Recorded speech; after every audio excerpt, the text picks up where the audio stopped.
Shalom a todos, meu nome é Bill Moshe, 24/10/2015. Estamos aqui com um estudo. Vamos tentar fazer o mais curto possível, porém, eu quero chamar esse estudo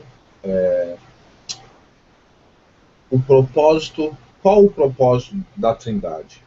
Vamos procurar não ser muito extenso, porém tenha um pouquinho de paciência, né? Alguém deve estar pensando, mais um estudo para tentar derrubar a Trindade, etc. Hoje eu quero colocar também não só o fato de derrubarmos essa teologia, né? O que está por trás dessa Trindade.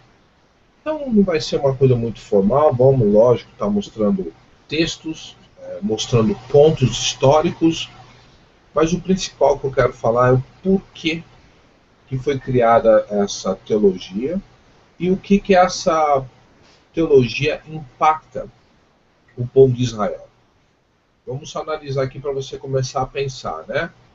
Vamos fazer de conta que um missionário cristão chega na Índia, onde se adoram centenas de milhares de deuses, e ele vai e fala que ele tem mais 3 deuses para ser adorado, que seria o Deus Pai, o Deus Filho e o Deus Espírito Santo.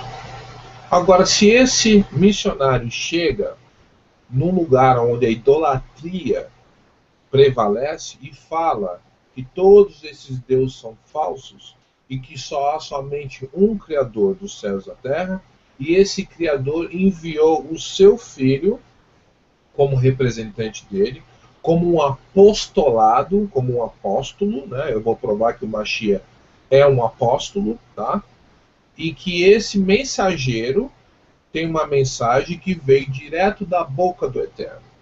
Então, esse mensageiro, como sendo um representante do Eterno, a autoridade que tem sobre esse mensageiro é algo tão grande, algo tão poderoso, que quando esse mensageiro fala, é como se fosse o próprio Eterno falando através da boca dele. Vou usar um exemplo tecnológico para você entender. Eu moro aqui nos Estados Unidos e hoje a minha voz está saindo aí, seja lá onde você estiver, no Brasil, na China, em Portugal, seja lá onde for. Ou seja, a minha voz saiu daqui, entrou por um aparelho e está sendo transmitida aí onde você está. Mas quem é que está aí? É eu que estou aí? Ou é um aparelho que representa a minha voz, que é tão fiel que é como se eu estivesse aí na tua sala falando, porque é a minha voz. Então, o Mashiach, para nós entendermos, ele é uma representação fidelina do Criador. Lembrando que o Eterno não é macho, não é fêmea, não é gordo, não é magro, não vai no banheiro, não come, não bebe. Não é como os deuses dos gentios, que precisa ser servido com algo dos homens. Nas culturas antigas, os deuses antigos tinham a percepção que eles comiam bebiam, que eles comiam as oferendas. Então, com o decorrer dos anos, o cristianismo acabou fundindo a visão do Deus dos judeus, vamos colocar assim, e acabou mesclando junto com os deuses das outras nações. Tanto é que o que acontece quando se fala em algum tipo de representação, seja lá qual for, sobre o Criador, ele é apresentado como um Deus velho, cansado, uma barba branca, um olhar. Me parece, na verdade, um mendigo, um sem-teto. Porque é assim que ele é apresentado, é assim que ele é vendido a ideia de quem ele é. E agora chegou o Jesus Cristo, superstar, loiro, de olho azul, bonito, forte, robusto, com uma mensagem que é ao contrário daquilo que já foi dito, né? Ou seja, o Jesus, na verdade, que é vendido por aí, nos mercados da fé, ele é um opositor a tudo aquilo que o Pai fez. Então eu vou mostrar aqui através de textos bíblicos, no qual o Mashiach se coloca numa posição e de uma hierarquia que o Pai, o Deus dele, é acima de todas as coisas. E que nem ele mesmo se coloca na mesma plataforma, como o cristianismo faz, de colocar o filho numa posição um ponto, dois, três pontos acima do próprio pai, porque o pai perdeu toda a autoridade. Agora esse velho caduco não se fala mais nada dele, né? O foco todo é no filho. Então vamos estar analisando esses pontos.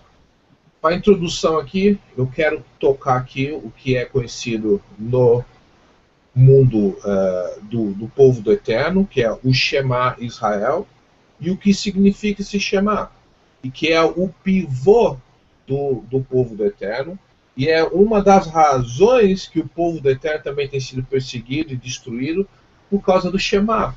Porque durante o decorrer com o avanço vamos dizer, o engordamento da Igreja Católica Protestante Romana, foi proibido, tá? A Igreja Estatal proibia os judeus até mesmo de recitar o Shema. E o Shema diz o quê? O que é o Shema? Vamos ler aqui em português rapidinho, só para a gente ter uma noção do que representa o Shema. E vamos estar analisando isso aqui para você entender o impacto que o Shema causa em outras religiões e por que o Shema acabou sendo algo que teve que ser deixado de lado, que teve que ser deixado, vamos dizer assim, numa plataforma meio obsoleta. E vamos trocar o Shema pela Trindade, né? Então, está aqui o Shema em português e diz assim: ouça, ó Israel, o Senhor, o nosso Deus, é o único. Olha só, tá vendo? Já começou a tradução meio peculiar aqui, o único, né? O Senhor, ame o Senhor, o seu Deus, de todo o seu coração, de toda a tua alma e de todas as suas forças, né? Então, vamos escutar o Shema em hebraico aqui, para a gente estabelecer um domínio sobre nossas vidas. Para quem está começando nessa caminhada, e para quem já começou, e para quem está no meio, e para quem não está fazendo, faça isso. Recite o Shema pelo menos 3 vezes por dia, porque isso tem um peso, isso tem um kavod, isso tem uma autoridade contra todos os princípios religiosos do mundo que são contra a Torá. Então eu vou colocar aqui o Shema e depois vamos ouvir 2 vezes aqui, tá? Vamos lá. Shema Yisrael, Adonai Eloheinu, Adonai Echad. Agora vamos ver esse músico judeu aqui nos Estados Unidos, chamado Paul Wilbur, e ele tem uma voz muito linda. Vamos ver aqui na versão dele aqui.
Muito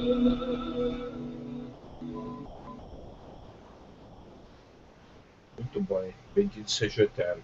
Veja bem, os homens do mundo religioso, inclusive até mesmo o judaísmo, com o passar do tempo esconderam o nome do Eterno, não vamos falar de nome, mas esconderam o nome do Eterno, esconderam o significado que é ser monoteísta, porque se você conversar com qualquer cristão, ele fala que ele jura de pé junto que ele é monoteísta, mas ele crê em 3 deuses que são em um, coisa que nunca se ouviu falar no Novo Testamento, nunca se ouviu falar nenhum profetas mencionarem sobre isso. Você não vê ninguém ensinando isso. O que existe são versículos isolados que até provam, se você isolar aquele versículo, e até prova que o Jesus, o Messias e o Eterno são a mesma pessoa. Então vamos estar analisando, será que a igreja adicionou, será que é isso mesmo que está dizendo no grego? De novo, não queremos fazer um estudo muito abrangente sobre isso, porque já existem estudos muito bons, e a Chá já fez estudos muito bons sobre isso, tá? Mas vamos estar só analisando certos pontos, né? Da onde que vem a Trindade? A Sheila vai fazer uma apresentação muito bonita. Existe Trindade em outras religiões também, que precede até mesmo o judaísmo, que precede até mesmo o cristianismo. Existe esse fundamento já muito antes mesmo da Torá ser escrita. E por que o Eterno sempre está usando seus profetas para orientar o povo a não cair na idolatria? O Eterno instrui o povo dele a não misturar o santo com o profano, não misturar o culto que é devido a ele, não misture com os das nações. Se você quer cultuar os das nações, faça, mas não faça o culto das nações ao culto do Eterno. Não dedique os cultos das nações aos deuses deles, não dedique ao Eterno. O Eterno não está preocupado se você está cultuando ele ou não. Não mistura. O Eterno quer olhar para você, Sheila, e ver que você só reflete luz. Quando o Eterno olha para a Aline e vê que a Aline está misturando, olha, a Aline hoje está uma benção, olha que linda. Aí a Aline vai e mistura o profano, ela se transforma em trevas. Então um dia é luz, dali meia hora é trevas. Isso confunde a cabeça dele. Ele fala assim, é melhor que você seja só treva, porque a partir do momento que você começa a misturar o santo com o profano, você não é frio e nem é quente, e você acaba se tornando uma pessoa morna, que confunde outros também. Você não só confunde o Eterno, mas você confunde outros também. E é isso que essas religiões têm feito. Babel significa terra de confusão, e o Eterno nos ordena a sairmos da Babel, fugirmos da casa do ensino errôneo, fugirmos da casa do ensino que se levanta contra a Torá, que coloca o Messias como um opositor ao Eterno. Tá?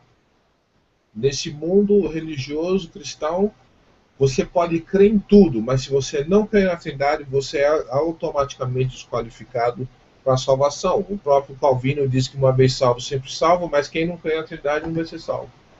Então, tá cheio de furos por aí. Desculpa falar com esse tom, mas isso é algo que tem que ser feito. Então, vamos lá. Eu vou apresentar alguns textos aqui, onde nós vamos estar mostrando o que o Mashiach fala em relação a ele mesmo e em relação ao próprio pai dele, né? Então, mas você está isolando o texto. Eu vou fazer como o cristianismo faz. O cristianismo quer isolar o texto, então eu vou estar isolando o texto porque eu não tenho tempo de ler todo o contexto. Então, vamos pegar algumas partes, né? Do que o Mashiach faz, e se você tiver outros argumentos, porque eu sei que se você isolar o texto, você consegue provar e mostrar que o Mashiach é o próprio Criador. Mas isso também é uma falta de entendimento, e nós vamos estar falando sobre esse negócio que eu acabei de falar, sobre o mensageiro. Olha as palavras do Mashiach em relação a ele mesmo e ao pai dele. Olha o que ele fala aqui. Ó. Esta é a vida eterna, que te conheçam o único Deus verdadeiro e a Yeshua, Jesus Cristo, a quem o enviaste. Então temos aqui o que foi enviado pelo Eterno, dando testemunho do Pai dele, dando testemunho de si mesmo, e está falando que o Eterno é um só. O que o Mashiach falou que eu também não sou um Deus junto, igualzinho ao Pai, na mesma plataforma que o Pai? Então já começamos aí, pelas próprias bocas do Mashiach, em relação a como, vamos dizer, destruir esse conceito, tá? De que ele e o Pai são um só e estão na mesma plataforma. Então vamos lá.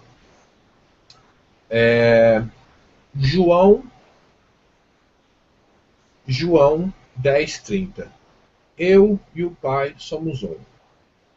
Não vou lá, mas em Gênesis fala assim que quando o homem chega a uma certa idade, ele tem que deixar a sua casa e se unir a uma mulher e os dois serão uns.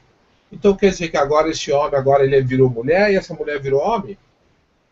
Por exemplo, eu e a Sheila, nós somos um. No quê? No propósito de fazer os estudos das Paraxá. Essa semana, eu e a Sheila se colocamos em uma unidade no sentido, Sheila, vamos fazer um estudo assim. Eu sei que já tem vários, mas vamos fazer mais um estudo sobre Trindade? Então nós colocamos-se um nesse ambitude, nesse propósito, nessa visão. Mas a Sheila continua sendo a Sheila e eu continuo sendo eu. Eu levanto, vou trabalhar. A Sheila não está trabalhando ainda, mas vou morar para cá, arrumo um trabalho. E ela vai seguindo a vida dela, eu também seguirei a minha vida. Lembrando que quando o cristão lê isso, a mente grega dele está falando que ele é o Pai. Porque é um, mas não está entendendo qual é o propósito, o significado dessa unidade, né? É um só. Por exemplo, quando você entra nas Forças Armadas, você passa por aquele período de incorporação, agora você é um junto com aquela companhia para servir as Forças Armadas. Você é um com o teu patrão na hora que você vai servir ele. É isso a linguagem que o Mashiach está fazendo. Mas o mundo ocidental já leva a coisa para o outro lado, né? E já começa a gerar um monte de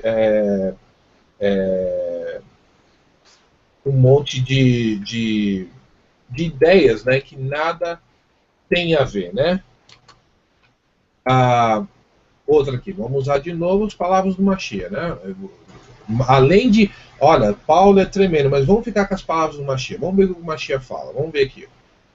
Olha o que o Mashiach fala de novo, né? Dando testemunho de quem quem são os irmãos dele, né? Falava assim, Yeshua, a multidão. Quando sua mãe e seus irmãos chegaram do lado de fora, querendo falar com ele, alguém lhe disse: tua mãe e teus irmãos estão lá fora e querem falar contigo. E o Mashiach fala: quem é minha mãe e quem são meus irmãos? Perguntou ele. E estendendo a mão para os discípulos, disse: aí estão minha mãe e os meus irmãos. Pois quem faz a vontade do meu Pai, que estás no céu, este é meu irmão, minha irmã e minha mãe. Por que ele não falou quem faz a vontade, a minha vontade, que sou Deus também junto com o Pai? Esses são o meu irmão, né? É, e o meu e a minha mãe. O Mashiach perdeu a oportunidade de se colocar igual ao Eterno. Por que ele não fez isso? Palavras do Mashiach, está entendendo como é que a coisa começa agora a ficar um pouco mais abrangente, né? Como é que a gente começa agora a ver, engraçado, então o Mashiach está falando que aqueles que fazem a vontade do Pai dele, esses são irmãos deles. Mas o Jesus da igreja, ele se opõe ao Pai. É isso que está o grande problema. Vamos lá. João 7,16. Yeshua respondeu: o meu ensino não é de mim mesmo, vem daquele que me enviou. Então, peraí, alguém enviou esse Messias, alguém ensinou esse Messias a ensinar alguém? Só um minutinho só, deixa eu achar um texto aqui rapidinho aqui.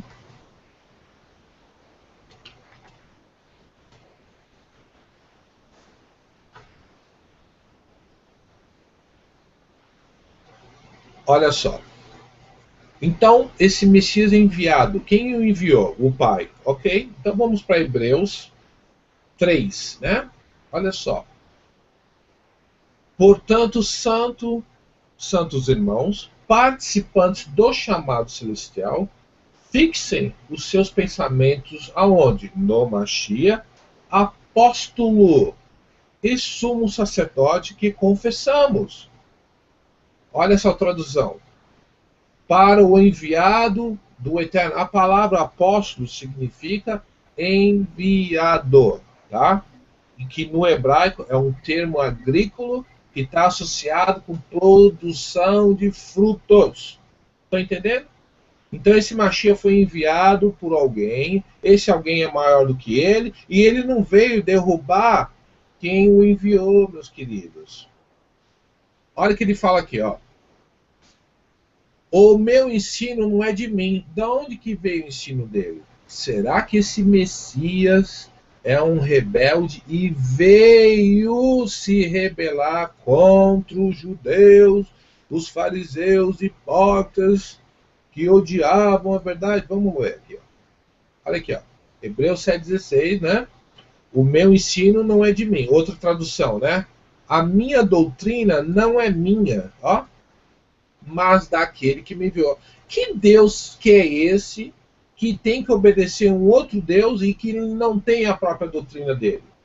Vamos ver de onde veio a doutrina do Mashiach. Olha só. Ó, no cabeçalho aqui, a sabedoria é suprema. Olha só. Provérbios 4:1. Ouçam, meus filhos, a instrução de um pai. Estejam atentos e obterão discernimento. O ensino que lhes ofereço é bom, por isso não abandonem a minha instrução. Lembrando que instrução significa Torá. Olha aqui nessa outra tradução. Jovens, escutem-me, como se ouvisse o vosso pai. Estejam atentos a fim de crescerem em sensatez, porque de mim obterão boa doutrina, não se afastem das minhas leis. Mas o Jesus, o Paulo e o João não fala para largar essa lei maldita, ruim, e que ninguém vai ser salvo pela lei, não é assim? Hebreus 5. Vamos lá. Hebreus 5:7. Durante os seus dias de vida na terra, Yeshua ofereceu orações e súplicas, quer dizer, um Deus pequeno que ora para um Deus grande, ok? Ou então um Deus do mesmo patamar do outro que ora para o outro Deus, ok? Em voz alta e com lágrimas. Mas, Bill, mas você está sendo sarcástico no estudo. Eu tenho que ser, porque as pessoas têm que começar a ver as escrituras da forma que um judeu, que um hebreu vê. E sabe qual é a razão que um judeu não crê no Jesus de hoje? Porque o cristianismo prova que ele não é o Messias. Como? Através da teologia. Não é que ele não seja. Eles escondem a identidade, escondem a doutrina. Então, um judeu lê Provérbios 4 e vê o entendimento da igreja de um Mashiach que se opõe à Torá, por isso que é rejeitar. Todo mundo pagão aceita Jesus, menos o povo dele. Voltando aqui. Durante os seus dias da vida na terra, Yeshua ofereceu orações e súplicas em alta voz e com lágrimas, àquele que o podia salvar. Vamos ser um pouquinho sarcásticos? Como é que um Deus pode ser salvo por um outro Deus? E como é que esse Deus pode se submeter à morte? Sendo ouvido por causa da sua reverente submissão. O Mashiach se submetia ao pai dele. Embora sendo filho, ele aprendeu a obedecer por meio daquilo que sofreu. E uma vez aperfeiçoado, tornou-se fonte de salvação eterna para todos os que lhe obedecem, sendo designado pelo Eterno como o sumo sacerdote segundo a ordem de Melquisedeque. Meus queridos, isso aqui é algo tão tremendo. É obedecer quem? É para obedecer o Mashiach? Se você obedece o Mashiach, você obedece o Eterno. Mas esse negócio que eu obedeço a Jesus e desobedeço ao Eterno, param, tem algo errado. Tem algo errado. Se esse Jesus que você crê se opõe ao Eterno, se ele é uma muralha contra a Torá, tem coisa errada. Bendito seja o Eterno que muitos estão despertando desse sono, desse vinho romano que foi derramado nas nossas taças e bebemos isso há séculos que estamos bebendo essa cachaça. Vou criar um grupo chamado AAA, dos alcoólicos anônimos romanos. 2A e 1R. Olha só. E obedecem a quem? Se você veja bem, o cristão tem o pensamento, isso porque as pessoas já falaram isso. Ah, mas eu sinto que eu estou traindo Jesus. Se eu obedecer a Torá, eu estou traindo o Messias. Como se se fosse uma disputa de força entre o pai e o filho. É isso que a teologia cristã cria. É isso que a teologia cristã tem feita por séculos. Vamos lá. João 14. Deixa eu achar aqui rapidinho aqui, para a gente entender cada vez mais as palavras do Mashiach. Ah, Bill, mas eu consigo arrumar mais 10 versículos que falam. Eu sei disso. Então, o treinamento no cristianismo é justamente isso aí, ó. Acho aqui que eu lembrei desse texto, né? Que o Mashiach fala que quem vê a ele, né? Quem vê a ele vê o Pai, né? Tentar achar aqui, acho que é no 16. Espera aí. Tudo é contexto de línguas. Como é que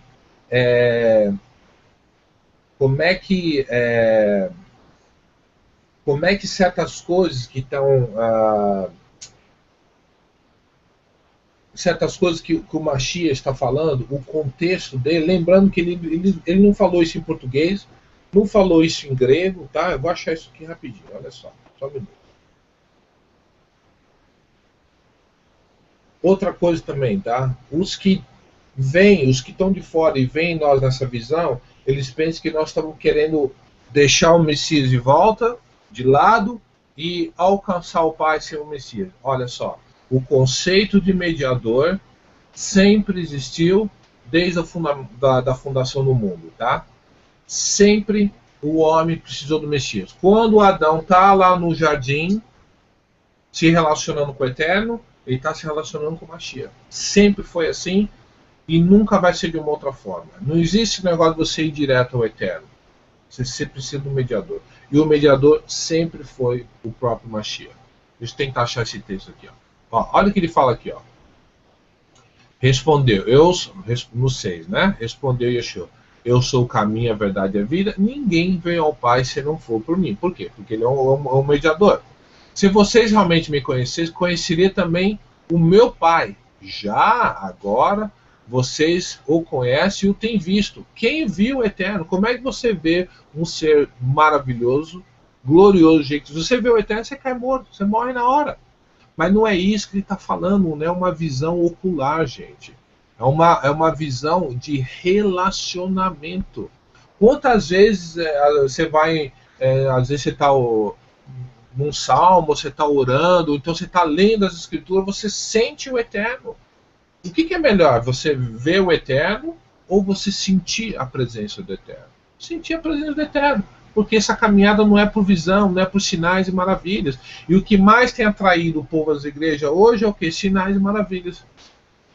Disse Felipe, Senhor, mostra-nos o Pai, e isso nos basta. Você acha que Felipe, sendo um homem que convivia com o povo de Israel, que estava dentro da comunidade, será que o contexto que ele estava falando era isso? Mostra, a gente quer ver Deus, a gente quer ver o Eterno. Você acha que era isso? Não é isso que ele está falando. E isso nos basta. Yeshua respondeu, você não me conhece, Felipe, mesmo depois de eu ter estado com você durante tanto tempo, quem me vê, vê o Pai. Como você pode dizer, mostra-nos o Pai? Você não crê que eu estou no Pai e o Pai está em mim? As palavras que eu lhes digo não são apenas minhas, ao contrário. O Pai que vive em mim, ó, o Pai que vive nele, porque o Pai é espírito e o Pai quer habitar nos templos feitos por ele mesmo, carne e osso. Está realizando a sua obra. 11. Creiam em mim, quando digo que estou no Pai e que o Pai está em mim, ou pelo menos creiam por causa das mesmas obras, ou seja, não é pelo falar, não é por causa das palavras bonitas. Olha as obras do Mashiach, porque o Mashiach está fazendo coisas que somente se o Eterno estivesse nele poderia ser possível fazer isso. Eu estou fazendo coisas hoje para glorificar o nome do Eterno, que se o Eterno não tivesse nesse meio, não iria acontecer. Porque nós tentamos fazer esses estudos no passado e não deu. Agora chegou o momento. Agora, porque nem eu estava preparado. Digo-vos a verdade, aquele que crê em mim fará também as obras que eu tenho a realizar. Qual é a obra que o Mashiach fez? Sinais de maravilhas? Sim, isso faz parte, mas o fundamental é fazer discípulo. O fundamental é fazer servos. É fazer servos do Eterno. E não discípulos após mesmo. Por quê? Quando se vai numa igreja, o que você vai escutar? O que vão te ensinar na igreja? O Evangelho segundo Jesus Cristo. Só que esse Evangelho nada mais é que a biografia do Messias e não o que o Messias ensinou. Ou seja, se conta-se a história do Messias, mas não ensina o que o Messias ensinou.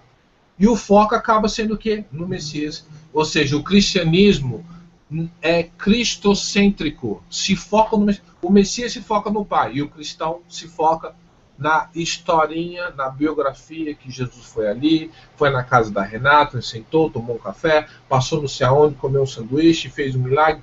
É esse que é o Evangelho. Não, isso não é o Evangelho. O Evangelho é a Torá segundo a interpretação de Yeshua. Então vamos lá. Eu farei o que vocês pedirem em meu nome, para que o Pai seja glorificado. Ó, o Pai. Por que o Jesus é glorificado nas igrejas?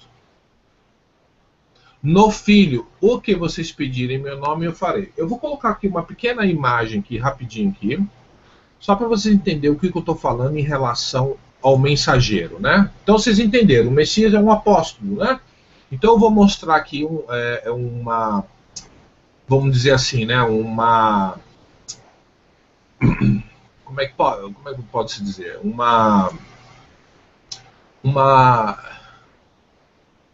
Na verdade, eu não sei como é que fala em português. É um GIF, né? Em português é um GIF, onde você consegue fazer um filmezinho curtinho de alguns segundos. Só quero mostrar algo aqui que realmente, quando eu vi isso, me ajudou no entendimento em relação ao Messias, né? Porque lembrando que o contexto que foi escrito, né?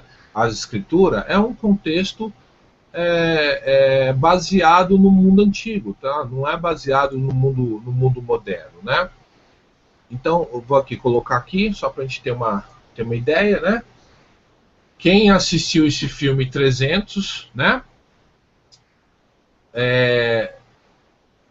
Nós vemos aqui esse senhor que está sendo jogado para dentro desse poço aqui, esse calabouço aqui. Ele é um mensageiro, né? Ele é um mensageiro que foi conversar com esse líder dos gregos, tá?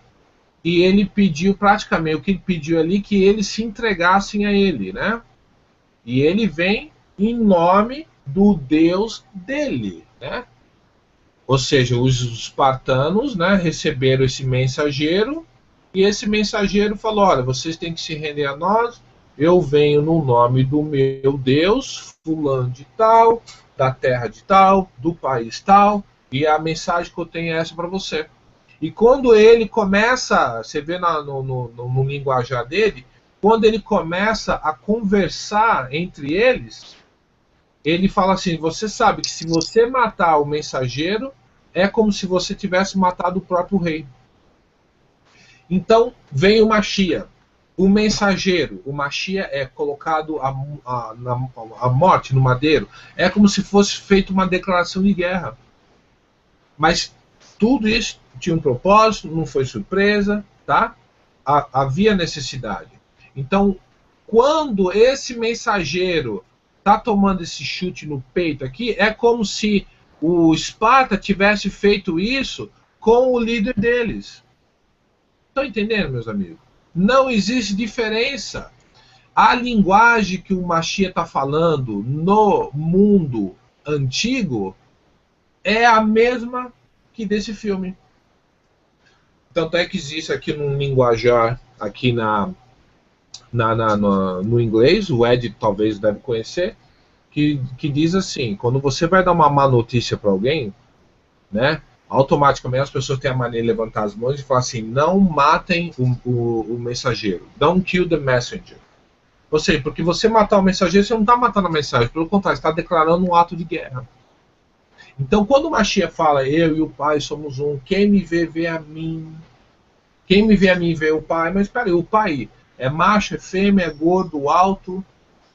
Essa que é a linguagem que nós desconhecemos e só vamos conhecer isso estudando e analisando o conceito do mundo antigo. Que tipo de linguagem? Como é que é feito um sacrifício? Como é que era feito um acordo, um homem, né, entre dois homens? Como é que era feita uma venda numa casa? Tá? E assim por diante. É esse que o Mashiach está falando, tá? Posso usar mais 1001 exemplos, mas vamos lá. Mais palavras da boca direta do Mashiach. Olha só. Pois não falei por mim mesmo, mas o Pai que me enviou, me apostolou, me ordenou, né?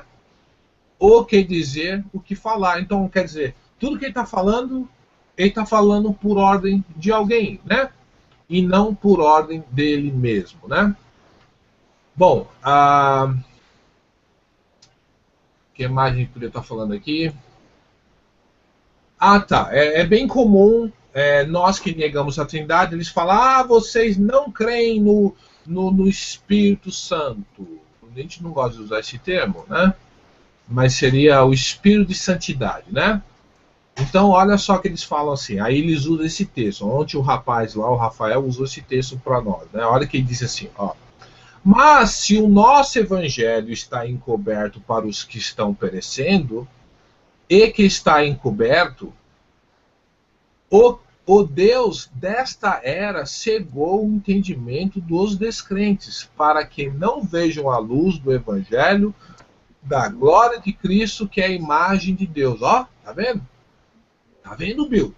O Satã cegou seu entendimento para que você não veja. Aí o crente católico brasileiro, aí a primeira coisa, o foco dele é esse aqui, é a imagem de Deus. Ok, então qual é a imagem do Eterno? Se o Eterno tem uma imagem e nós somos proibidos de fazer imagem, peraí, então tem algo errado. Então o Deus aqui ele é macho ou é fêmea? Por que o Eterno é representado como um pai e não como mãe? Olha que interessante aqui, ó. Vamos para vou pegar Gênesis 5. Olha só, que fala em Gênesis 5, né? Lembrando que o homem foi criado segundo a imagem e semelhança, certo? Do Eterno. Sim, isso é verdade. Porém, o Eterno não é macho nem fêmea, então temos que entender algo. Quando o homem é criado, ele não está falando simplesmente de uma imagem física, meus amigos, e sim de uma imagem espiritual. Porque se o homem é criado segundo a imagem e semelhança do Eterno, então o Eterno ele é um ser híbrido, ele é macho e fêmea, ele é mãe e pai ao mesmo tempo. Não é isso que ele está falando. O Eterno não se compara nada com nós. Porém, o Eterno fez o Mashiach e o homem é criado segundo a imagem do Mashiach, porque o Mashiach ele é um Elohim. Elohim significa também representante, tá? Além de significar outro significado, significa representante. Olha só que interessante isso aqui, ó. Olha só, ó. Vamos falar um pouco sobre a descendência de Adão, né? Esse é o registro da descendência de Adão. Quando o Eterno criou o homem, a imagem, a semelhança de Elohim, né? Lembrando que não está escrito Deus lá. Não existe a palavra Deus no hebraico, né? Quando Elohim criou o homem, a semelhança de Elohim, o fez homem e mulher.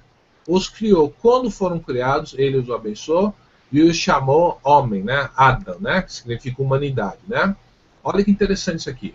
Aos 130 anos, Adão gerou um filho à sua imagem, conforme a sua imagem, lhe deu-lhe o nome de Sete. Espera um pouco. Adão não é a imagem do Criador? Não é a imagem de Deus? Vamos colocar assim, uma linguagem bem simples para entender. Por que que o filho de Adão, Sete, aqui está falando que é conforme a sua imagem e semelhança? Por que que não é a imagem do Eterno? Porque com a caída, o homem perdeu a imagem do Mashiach. Por isso que na visão da restauração, nós temos que ser como o Mashiach. Não temos que ser como Deus. Temos que ser como o Mashiach é.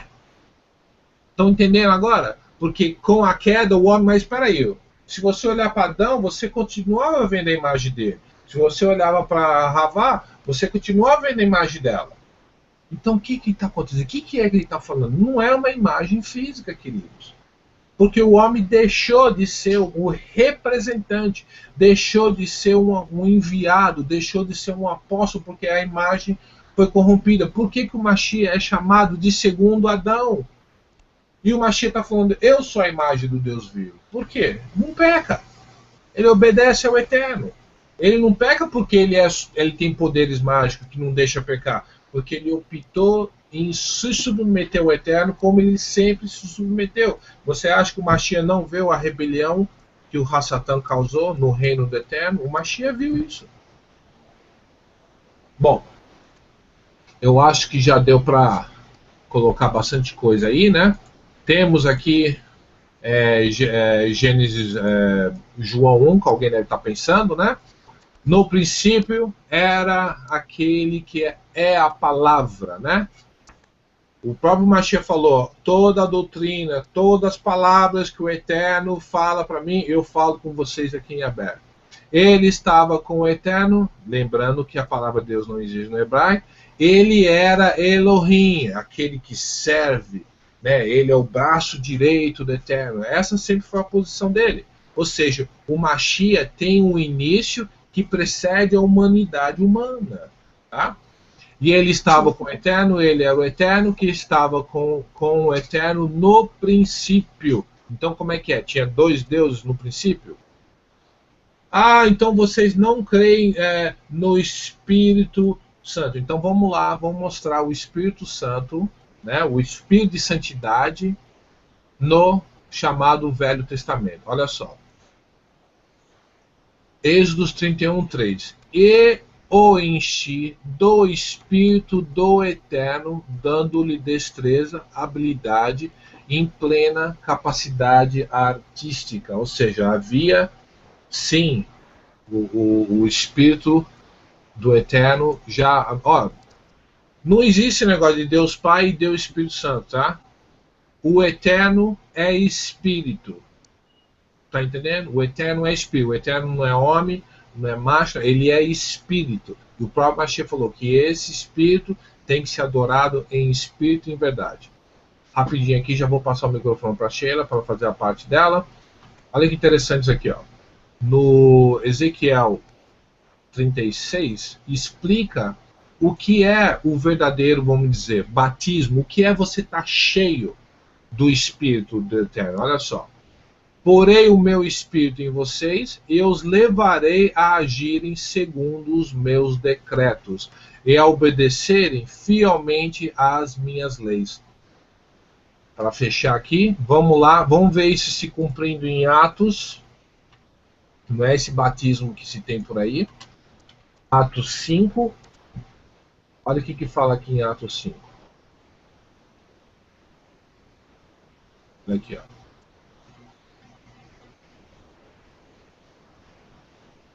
Atos 5:32, ó. Nós somos testemunhas dessas coisas, bem como o Espírito de Santidade que o Eterno concedeu aos que lhe obedecem. Ou seja, o Espírito de Santidade não é para desobedecer a Torá. Se você tem um Espírito que é o contrário à Torá, então você tem que revisar esse Espírito, tem que analisar e testar esse Espírito. Porque nós somos chamados a testar esse Espírito. Bom, Irmã Sheila vai falar um pouco da onde que veio a Trindade, a versão copiosa da Trindade nas religiões pagãs. E eu vou passar o microfone para ela. Eu acho que eu já falei bastante.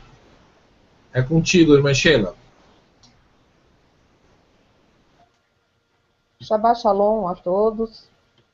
Mais uma vez, eu agradeço ao Eterno de poder estar aqui e poder falar das coisas do Eterno com os irmãos. Porém, hoje, como o Bill estava falando, estava mostrando, na verdade, que nas Escrituras não há um conceito de trindade.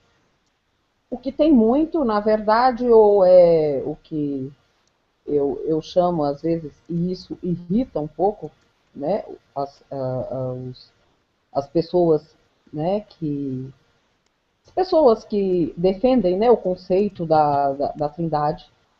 Então, elas defendem esse conceito, mas eu costumo chamar, né, esse conceito aí de também um certo misticismo, um certo, foi feito muito paganismo, e, na verdade, né, essa adoção da Trindade em nada tem a ver com as coisas do Eterno e como pensava o povo nas primeiras, né, nos primeiros séculos, nas gerações.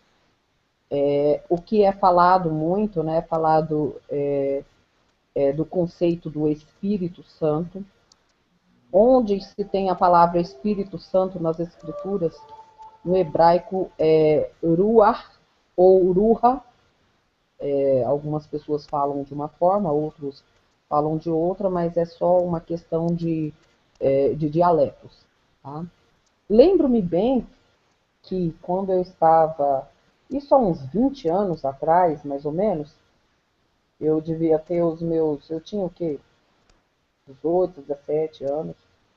E aí eu tinha muitas dúvidas a respeito do que era o Espírito Santo e eu comecei a ir atrás. Nessa brincadeira, irmãos, eu li mais de 20 livros tentando entender o que era o Espírito Santo, até que eu desisti, porque eu vi que era só enrolação e achismo, e nada batia com nada, e nada batia com as Escrituras, não batia nem com a Torá, e muito menos, né, com o Novo Testamento, por incrível que pareça, não batia. Talvez uma interpretação de textos, muitas pessoas precisam, na verdade, de um belo curso de interpretação de textos e interpretações de figuras de linguagem. E nesse ponto aí eu sempre fui uma pessoa que se preocupou em tá estudando. A nossa língua portuguesa realmente é uma língua complicada, difícil, mas que veio de outras línguas, o que gerou muito paganismo até mesmo no que nós falamos, tá? Então, essa concepção da Trindade era uma coisa incompreensível para mim, era uma coisa obscura. E aí teve uma época que eu até desisti de procurar, porque eu estando procurando, ficou complicado para mim, porque eu não conseguia realmente entender. Alguém está com o microfone aberto aí? Acho que é a Vera. Vera, por favor, fecha o microfone, que a gente está ouvindo barulho aí, né? Por gentileza, porque senão sai tudo na gravação, né? Então, olhem só o que acontece. Houveram, então, vários concílios para embutir essa trindade. Por quê? Porque a Igreja Católica, ela tinha que ter algo que ela pudesse se segurar, tá? E permitir, claro que foi feito aí também concílios em termos, por exemplo, dessa divindade que o Bill acabou de falar, a divindade do Messias. Isso foi gerado por um concílio, não era o que estava mesmo, né, o que estava nas escrituras, eles não estavam se baseando primeiro nessa divindade, né, do Messias, nessa autoridade, nesse esplendor dele, para dizer que ele era o próprio Eterno. Então, isso foi gerado por um concílio. A Trindade também foram gerados por mais de um concílio, porque um só concílio não foi suficiente, tá? E agora eu vou estar falando exatamente sobre esse concílio. Havia um imperador chamado Teodósio, que era, na verdade, um trinitarista. Esse Teodósio, ele veio em 381 depois do Mashiach, tá? Ou seja, 381, gente, quase 400 anos depois, tá? E foi discutido muito a respeito da Trindade no primeiro concílio de Constantinopla e no segundo concílio de Constantinopla. O Bill, não sei se ele está com as abas abertas aí, que ele pode ir colocando. Eu nem estou vendo a tela do Hangout para isso, tá? Então, foi feito esses concílios para embutir a Trindade, tá? Só que antes mesmo desse trinitariano aí foi feito o famoso e tão falado Concílio de Nicéia. No Concílio de Nicéia também foi falado também, né, sobre o conceito da Trindade, tá? Só que o que menos foi falado, na verdade, no Concílio de Nicéia, e isso o Bill falou aí, e é verdade, foi sobre os ensinamentos do Messias. Sim, então foi falado na biografia, mas não nos ensinamentos do Messias. Porém, esse Messias que o Concílio de Nicéia gerou, né, na verdade veio de uma facção arianista, e essa facção ariana, claro, né, de Atanásio, né, e Arius, tá, que eram, na verdade, os bispos da igreja que apoiavam o quê? O exílio dos judeus. Olhem só, irmãos, como que a coisa é séria, tá? Então, o arianismo de Hitler veio desde essa época, e não é nada novo. Então, Hitler era apoiado pela Igreja Católica e vice-versa, ou seja, a mesma coisa, né? Perseguir os filhos do Eterno, tá? Colocando como oficial uma trindade que não existia, uma trindade pagã, né? E que foi imposta pela Igreja, né? E depois as pessoas que não quiseram, né, seguir essa trindade, elas eram expulsas, excomungadas, e acabou com isso houveram, né, muito derramamento de sangue e muitas mortes com essa Inquisição que começou já nessa época. Por quê? Porque olha só o que acontecia, né? A igreja, ela queria controlar, ela queria manter o controle, né, das pessoas, dos seres humanos. Então, a igreja e os imperadores perceberam que se eles utilizassem a religião, né, e unissem a religião com o Estado, tá, e que isso iria ser muito mais agradável às pessoas e a eles próprios, e que só assim eles conseguiriam, unindo esta religião, tá, com o Estado, e que só assim eles conseguiriam manter a população sob o controle deles, tá? Então, o que eles fizeram? Eles pegaram aí os cristãos que já haviam na época, segundo a carta do imperador Adriano, os cristãos eram adoradores do Serapis. Essa carta tem aí na rede, tá? Tem aí na net, não é algo novo. Então, eram adoradores do Serapis. Esse Serapis era um deus egípcio, ou seja, nada tinha a ver com o povo do Eterno. Então, eles pegaram esta adoração destes cristãos pagãos e colocaram dentro de um sistema, inventaram a Trindade inventaram que o Messias era o próprio Eterno, e colocaram isso como sendo algo vindo das escrituras hebraicas. Isso é, claro, uma grande mentira, tá? Então, o que eles fizeram? Eles adaptaram, né, o cristianismo que já vinha, né, com o paganismo todo embutido dentro dele, eles adaptaram um ao outro, né? E quem não tivesse nesse conceito pagão, iria sofrer as consequências, que foi o caso dos hebreus, que sofreram aí diásporas, mesmo antes do cristianismo ter sido inventado, quanto depois que o cristianismo foi inventado. Tá? Então, essa nova, vamos dizer assim, então esse novo tipo de idolatria veio para agradar quem? Agradar todos os povos em que o Império Romano comandava. O Império Romano comandava vários povos, então ele tinha que agradar vários povos. E para agradar vários povos, nada melhor do que você transformar os deuses deles em coisas sagradas. E vários povos, nesses vários povos havia, então, deuses trinos. E esses deuses trinos, havia, e tem aí, inclusive, várias fotos a respeito disso, tá? Tem vários comentários também a respeito disso. Eu não sei se o Bill abriu aí, mas eu queria que o Bill abrisse aí, porque eu vou comentar aqui, eu vou passar aqui, Bill, para você abrir. Você pode abrir esse texto aqui que eu coloquei aqui agora.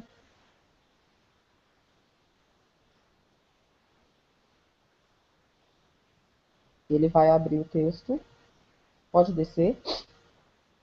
Que está bem embaixo. Aí, ó, sobe um pouco. Isso. Então, aí, na verdade, tem no Wikipedia, tem em outras funções, aí mostra, na verdade, todos comentários, tá, de especialistas, onde estão em livros estes comentários de especialistas falando exatamente sobre a doutrina dessa trindade, tá? Então, vamos ler alguns aí, tá aí na tela, mas nós vamos ler, tá? Porque há pessoas que podem estar vendo os vídeos que podem ter problemas de visão, e muitos aí podem ter problemas por exemplo, de não conseguirem ler. Então, nós costumamos não só mostrar, mas ler o que está sendo mostrado. Então, na enciclopédia americana, nós lemos que o cristianismo derivou-se do judaísmo, e o judaísmo era estritamente unitário. Cria que o eterno, né, que Deus é uma só pessoa. O caminho que levou de Jerusalém a Nicéia dificilmente foi uma linha reta. O trinitarismo do quarto século, de forma alguma, refletiu com exatidão o primitivo ensino cristão sobre a natureza do eterno. Foi ao contrário, foi um desvio desse ensinamento. Essa enciclopédia é de 1956. O volume é volume 27, né, página 294L. Então, para vocês verem como que isso foi embutido, tá? Na rede há aos concílios que a gente pode também estar falando a respeito disso, tá? Então, eu tenho aí também no dicionário Nouveau, né, universal, a trindade platônica, que em si é meramente um rearranjo das trindades mais antigas, que remontam aos povos anteriores. Parece ser a trindade filosófica racional de atributos que deram origem às hipóstases. Desculpem, gente, a palavra é difícil, quase não sai. Ou pessoas divinas ensinadas pela igreja. O conceito desse filósofo grego, né, olha, grego, gente, lá vai aquela história, grego não tem nada a ver com hebreu, tá? Platão, do quarto século, sobre a trindade divina, pode ser encontrado em todas as religiões pagãs antigas, né? Aqui fala aqui que o jesuíta John L. Mackenzie, no seu dicionário da Bíblia, diz que a trindade de pessoas dentro da unidade de natureza é definida em termos de pessoa e de natureza, e que são termos filosóficos gregos. Na realidade, esses termos não aparecem, não aparecem, gente, na Bíblia. As definições trinitárias surgiram em resultado de longas controvérsias em que estes termos e outros, tais como essência e substância, foram erroneamente aplicados ao eterno por alguns teólogos, tá? Isso foi escrito em Nova York, em 1965, está na página 899, tá? Então, vamos lá. Esse comentário é fantástico, tá? Que é da Enciclopédia da Religião. Pode subir um pouquinho, Bill? Acho que foi demais.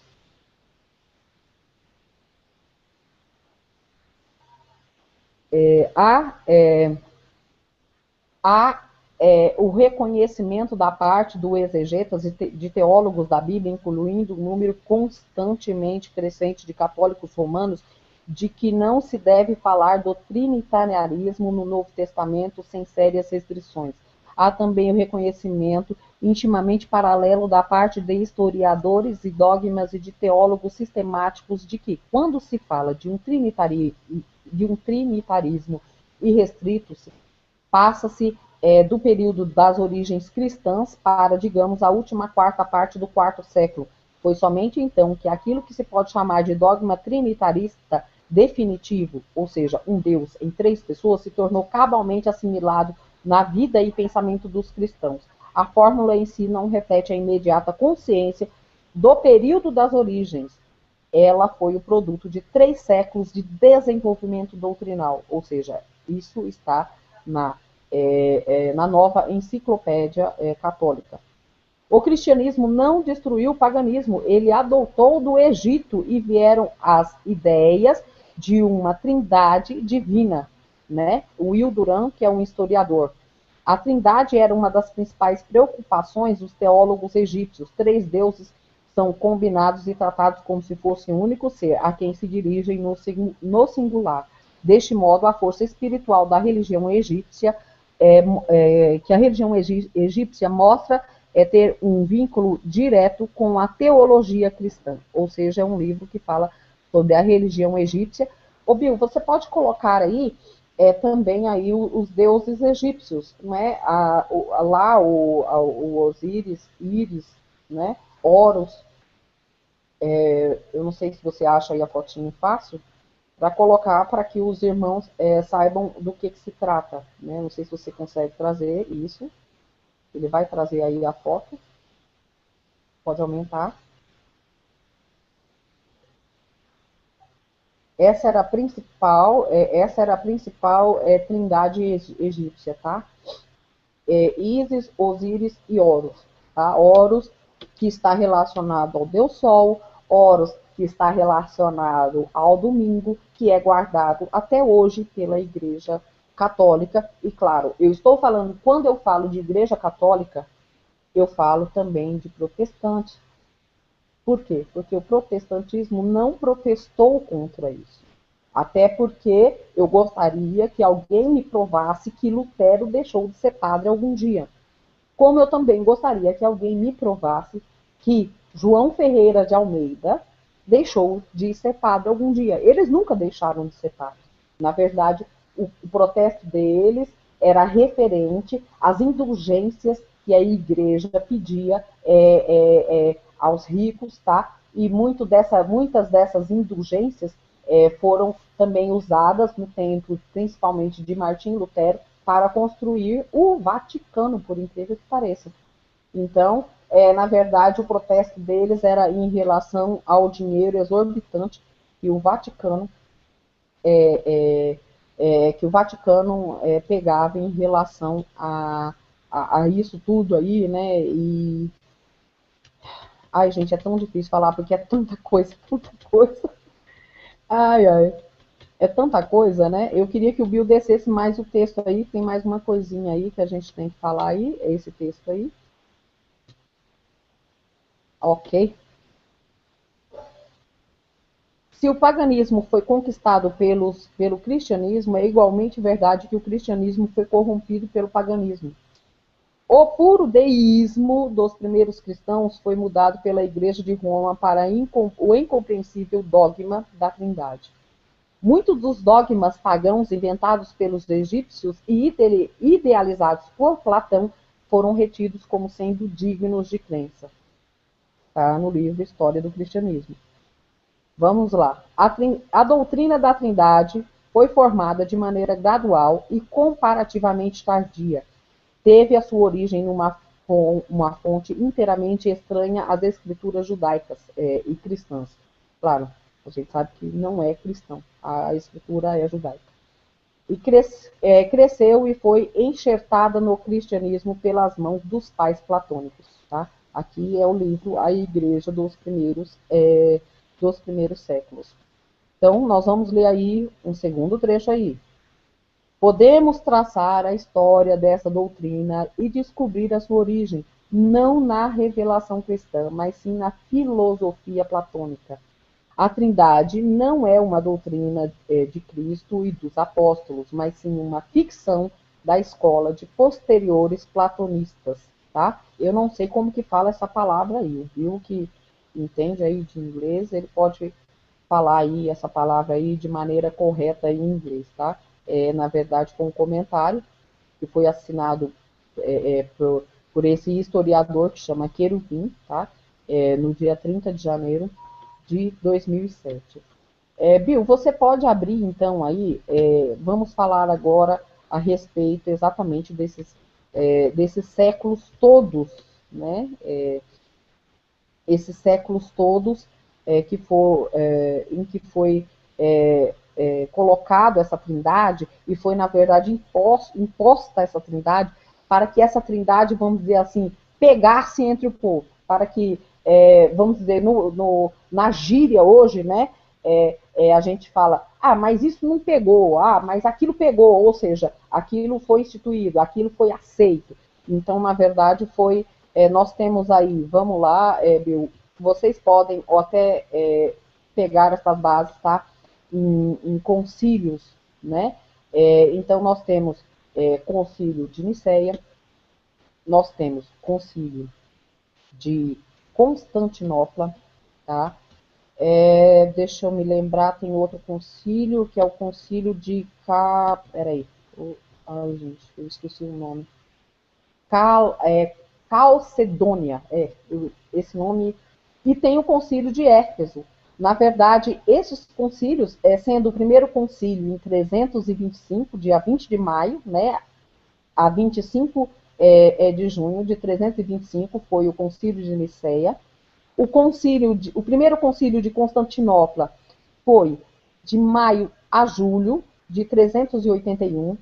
O concílio de Éfeso foi de 22 de junho a 17 de julho de 431. O concílio de Calcedônia,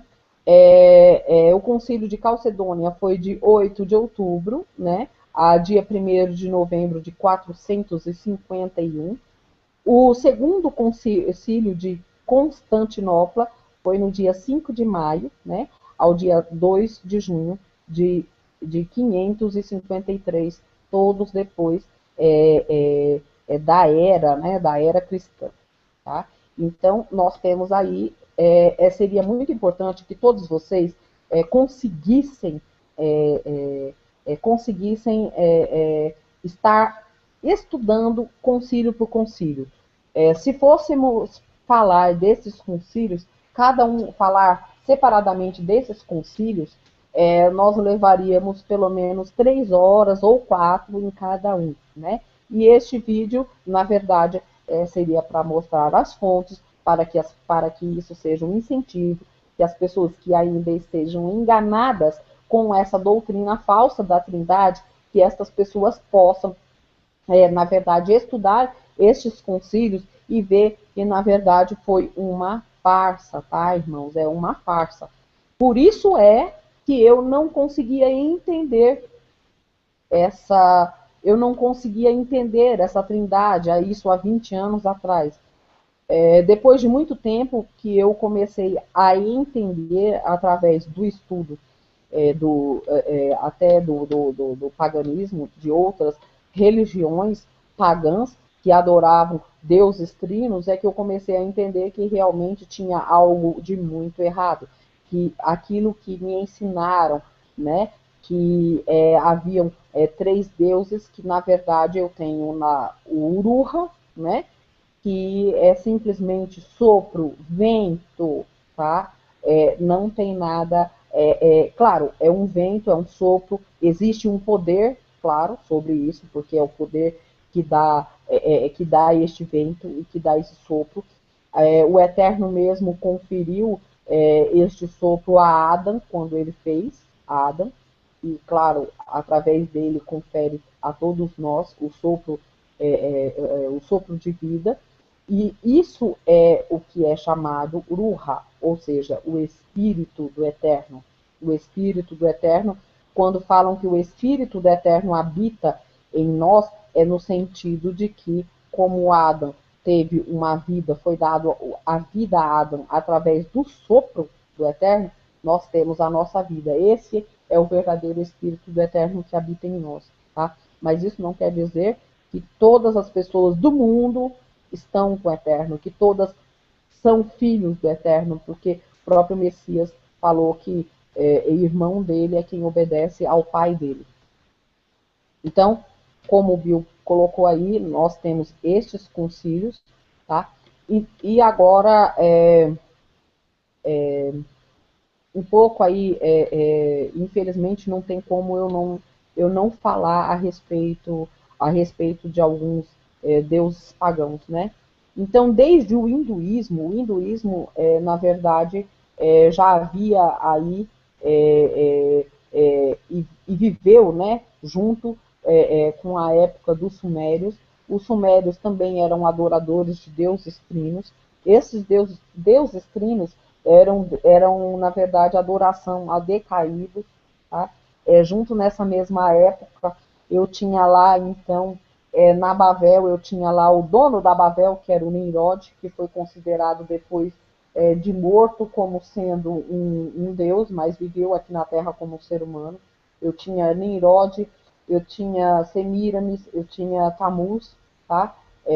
Qualquer coincidência com o que é chamado a Sagrada Família no catolicismo não é mera coincidência, porque na verdade o que eles estão adorando é exatamente isso, porque se o Messias não pediu nem para adorar a ele, quanto mais para adorar seres humanos. Então o Messias não pediria para adorar uma humana, que seria, mesmo sendo esta humana, mãe terrena dele, tá? Então o conceito judaico nunca foi isso, tá? Gente, o Messias, ele era judeu, para quem não sabe. Muitas pessoas esquecem-se disso e acham que ele sempre foi um católico, que na verdade foi ele que fundou o catolicismo. Não, o catolicismo foi fundado por Constantino. Não tem o Constantino em 323, né? Depois que o Mashiach veio para o mundo, o verdadeiro Mashiach. Então, no hinduísmo eu já tinha uma essência, que era a essência Brahmani, e já adorava, né, o Brahma, né, tinha o Brahma, que seria o criador, o Vishnu, que seria o preservador, e o Shiva, que seria o destruidor, deuses adorados até hoje. Na Pérsia eu tinha o Aruha Mazda, que era uma divindade boa, o Angra Mania, que era uma divindade má, né? E estas expressões, né, foram o que geraram Mitra, tá? E foram que geraram Mitra. Nós temos aí, acho que o Bill pode colocar aí, o que é a palavra teologia, que é o Theotokos, em grego. Vamos ler a respeito disso daí.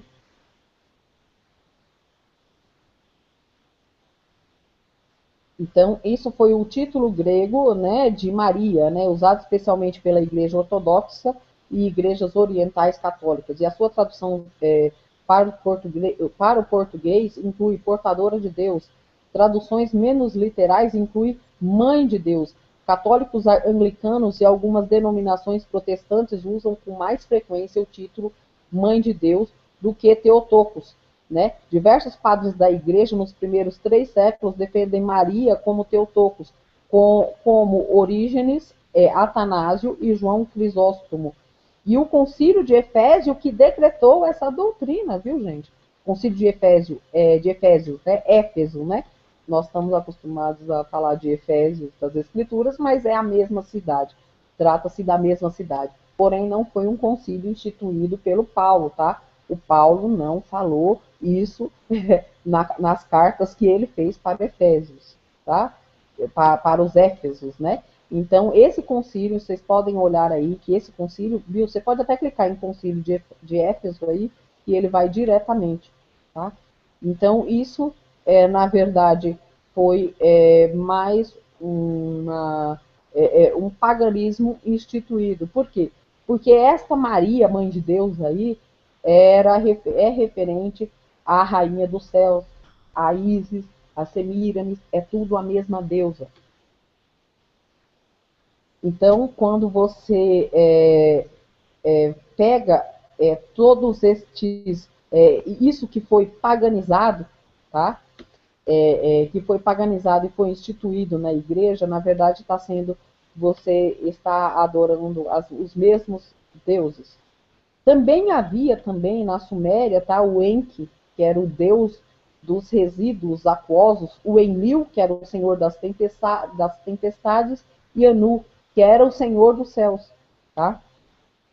O Anu, quando é falado do Anu, tá? O senhor dos céus, essa doutrina também foi imposta também como sendo a imposição que eles falam hoje para que as pessoas vão para o céu, tá? Na verdade, isso daí foi imposto por esse Anu, né? Que era, na verdade, um decaído, seguido e adorado pelo, pelos sumérios, tá? E a gente não poderia de falar de Zeus, Hera e Atena, né? Que eram as 3 divindades, né? Do Monte Olimpo. E este Monte Olimpo, que é adorado até hoje, que Zeus, né? Vocês podem procurar aí também. Zeus, Theos, Devos representam a mesma pessoa, né? Hoje é chamado Deus pelos católicos e protestantes, mas na verdade, quando você vai em busca do que é realmente e a origem da palavra Deus é Zeus. E também temos também a história também de Júpiter, Juno e Minerva, tá? Tanto o Júpiter, acho que alguém está com o microfone aberto, o Marcelo. O Marcelo, por favor, feche o microfone.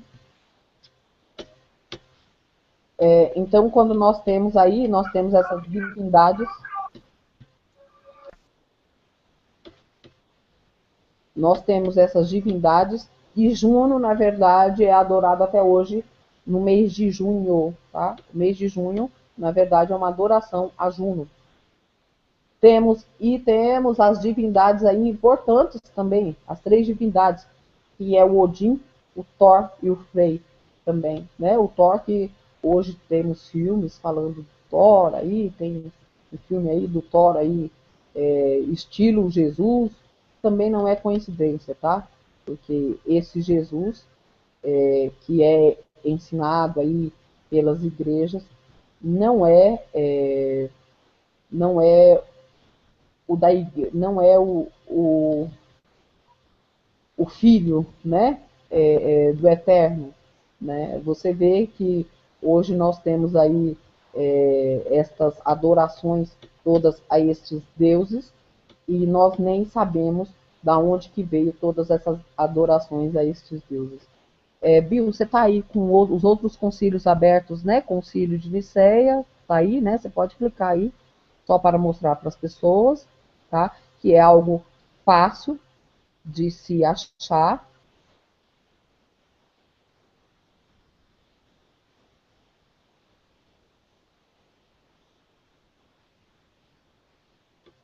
Então, na verdade, eu tinha... O concílio de Nicéia foi um concílio de bispos, né, de outras localidades. Olha aí, ó, nada a ver com o povo do Eterno. Aí, ó, Bitínia, Iznik e Turquia, né? E pelo imperador Constantino em 325, né? Eu tinha falado de 323, mas aí está 325. Eu estou em dúvida agora da data, porque pela data da data que está no Wikipedia, porque aí essa fonte aí, na verdade, é o Wikipedia só para que as pessoas possam estar se familiarizando com essa história da igreja, porque é importantíssimo que nós saibamos a história da igreja. Então, eu tenho aí 325, mas eu sempre soube que era 323. Então, esta data aí, no meu conceito, está errada aí, tá? Considere 323, o concílio de Nicéia. Então, ele pode ir clicando aí nos outros concílios. Esse é o primeiro concílio de Nicéia, só para mostrar para as pessoas, tá, qual o nome, fonte que ela deve procurar. Pode colocar no Concílio de Constantinopla ou de Éfeso.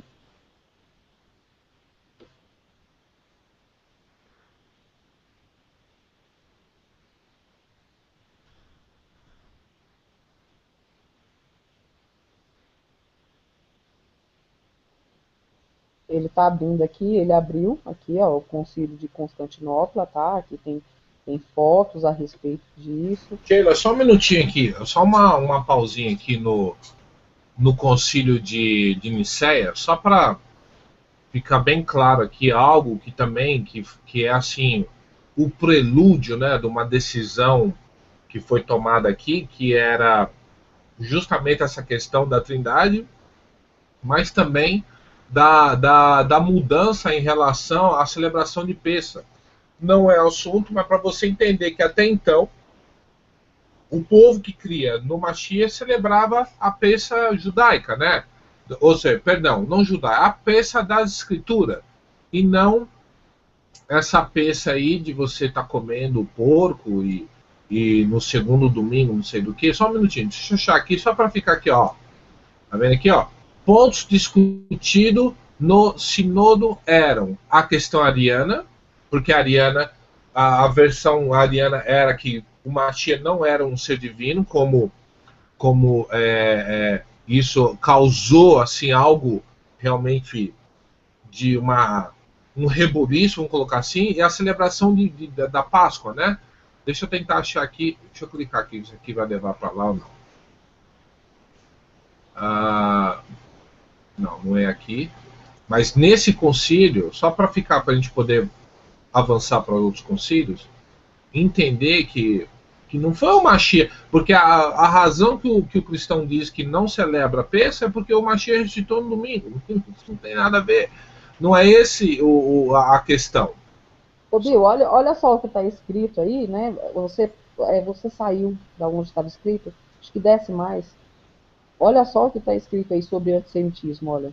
É um fato reconhecido que o antijudaísmo ou o antissemitismo cristão ganhou novo impulso com a tomada do controle do Império Romano, sendo o Concílio de Nicéia um marco nesse sentido. Olha aí. Então, ou seja, tudo para manter o povo fora, né? Aí, ó, o Concílio de Antioquia, aí, ó, proibiu os cristãos a celebração do Pêssah. Você pode ir no Concílio de Antioquia, tá vendo? Espera um pouquinho. Não, mas aqui mesmo já foi decidida a data, né? Aqui, ó.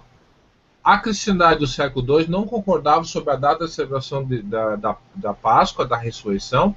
As igrejas da Ásia Menor, entre elas a importante igreja de Efésio, celebravam juntamente com os judeus no 14 dia da primeira lua da primavera, 14 de Nissan, segundo o calendário judaico, sem levar em consideração o dia da semana. Já as igrejas de Roma e de Alexandria, juntamente com muitas outras igrejas, tanto ocidentais quanto orientais, celebravam no domingo subsequente ao 14 de Nissan, com vista à fixação de uma data comum em 154 ou 155 DC. O bispo Policarpo de Esmina entrou em contato com o Papa Aniceto, mas nenhuma unificação foi conseguida e o assunto permaneceu em aberto. Já estava havendo, né? Por quê? Só um assunto rápido aqui. Esse Policarpo aqui, ele foi morto porque não queria celebrar a Páscoa que é celebrada pelo cristianismo hoje. Porque, na verdade, essa Páscoa celebrada pelo cristianismo está associado com a com o paganismo, a deusa, com o equinócio da primavera, né?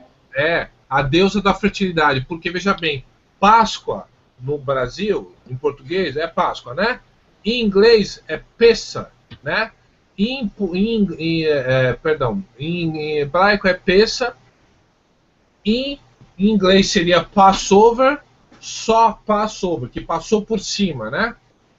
Só que, olha só, quando chega essa época aqui na América, ele chama de Easter. E esse nome Easter está associado com a deusa Astorete, que é a deusa da fertilidade, que é uma que tem vários seios, né? E ela está associada a essa deusa da fertilidade. Ou seja, estavam já misturando já lá atrás, né, o santo com o profano. E esse Policarpo não quis tomar parte disso e acabou sendo morto pelos próprios, entre aspas, cristãos. Não foi pagão que foi matar o Policarpo, foi os próprios cristãos, porque ele sabia dessa história, tá? Só para abrir essa aba aqui, mas tá bom. Então, só para fixar aqui, né, que já havia essa disputa, né, de celebrar, porque na verdade o cristianismo moderno de hoje obedece esses concílios, não obedece o que o Mashiach ensinou, tudo é uma fachada, entendeu? Fala que obedece o Mashiach, mas pura fachada, não é verdade. Então tá bom, passando o microfone de volta para você. Pode descer aí mesmo. Aí onde você tá aí, desce só um pouquinho aí, ó. Que aí nós vamos falar aí da divindade do Messias aí, ó. Não, sobe mais um pouquinho. Desceu demais. Você pode subir só mais um pouquinho. Aí, tá? É o seguinte, irmãos. Aí nos perguntam.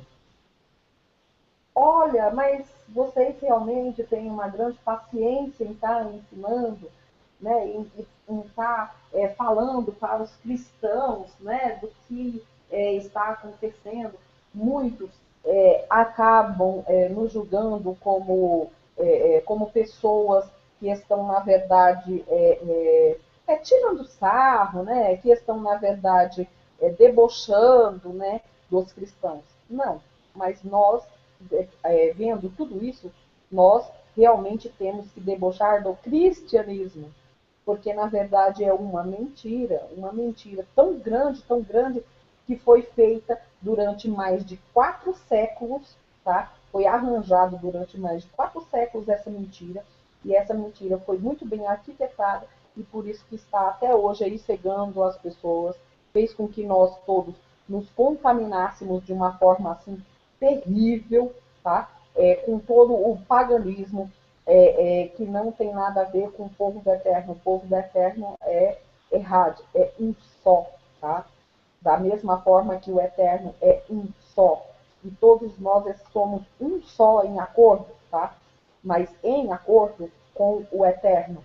Então, este sim que é um só, como o Bill tinha falado aí, tinha mostrado, o Shema, realmente o povo é um só, e através da transgressão de um, todos pagam pela transgressão de outros. Então, aí mesmo, nesse texto aí, está falando aí, além desse problema menor, eles calculam que o problema, ainda do Pessa, que o Bill acabou de falar, é um problema menor, né? Outra questão mais séria seria, e que incomodava a cristandade católica, era como conciliar a divindade do Jesus, né, com o dogma de fé num único Deus, né, no eterno, né? Então, o que acontece? Está falando aí que, por outro lado, a doutrina de Ário, né, ou arianismo, foi prontamente repudiada pelo restante dos cristãos, que viam nela uma negação do dogma de encarnação. O repúdio mais radical, talvez Ário tenha encontrado, no bispo Alexandre de Alexandria e no diácono Atanásio, que defendiam enfaticamente a divindade do Cristo. Um sinódo, né, foi convocado e a doutrina de Ário foi excluída da igreja em 318 depois do Mashiach, mas o número de adeptos já era tão grande que a doutrina não podia mais ser silenciada.